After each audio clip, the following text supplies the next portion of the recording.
فلما فصل طالوت بالجنود قال إن الله مبتليكم بنهر فمن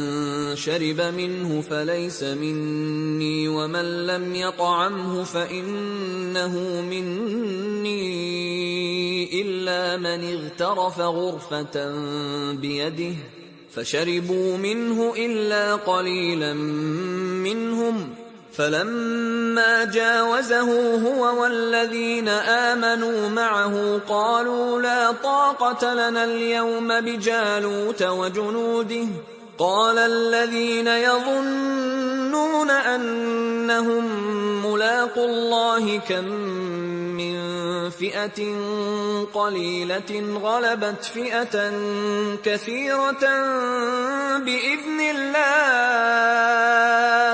والله مع الصابرين.